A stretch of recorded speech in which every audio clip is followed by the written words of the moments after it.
আসসালামু আলাইকুম এভরিওয়ান। আমরা আজকে আপনাদের সামনে নিয়ে আসলাম গুগল পিক্সেল 5। এটা আমরা সিপিইউটা রিভলভ করার জন্য নিয়েছি। আমরা এখন পাশের যে ইউবি যে যেগুলো থাকে হোয়াইট ফেস্ট, এটা আমরা ধীরে ধীরে রিমুভ করে নিচ্ছি এবং আমরা এটা রিমুভ করার জন্য খুবই কেয়ারফুল ভাবে আমরা রিমুভ করব।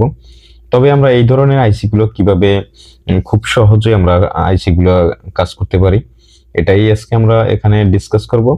কেননা আমরা বেশিরভাগ ক্ষেত্রে কিন্তু আমরা এই গুগল পিক্সেলের ক্ষেত্রে আমরা বেশি দেখি যে এই যে গুলো থাকে এগুলো কিন্তু বেশি হার্ড থাকে, সেজন্য আমরা খুব সতর্ক সহকারে কাজগুলো করব।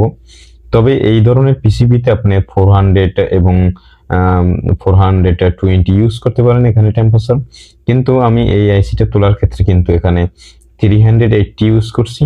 এখানে আপনার যদি 400 ইউজ করেন তাহলে আইসিটা আরো খুব সহজে তুলতে পারবেন।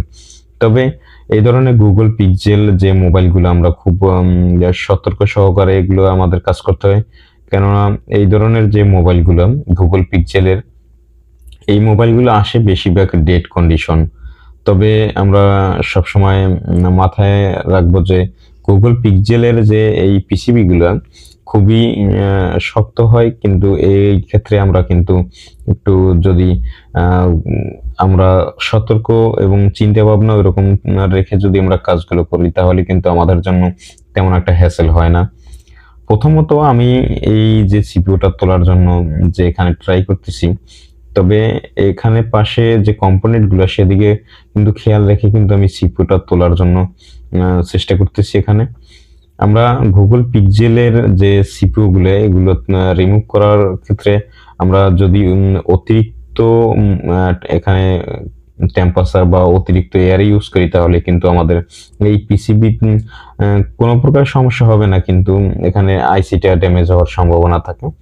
আপনার এই আইসি গুলো তোলার জন্য খুবই একটা হ্যান্ড স্কিল এবং আপনার যে আইসি তোলার যে প্রসেসিং গুলো সেগুলো আপনার মোটামুটি আয়ত্তে থাকতে হবে।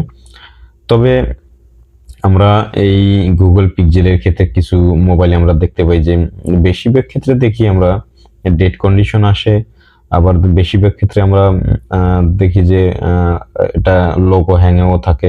আবার অনেক ক্ষেত্রে আমরা দেখি যে এখানে কিছু মোবাইল আসে যে ক্যামেরা আসে না, সাউন্ড আসে না, এরকমের প্রবলেমগুলো দেখা যায়।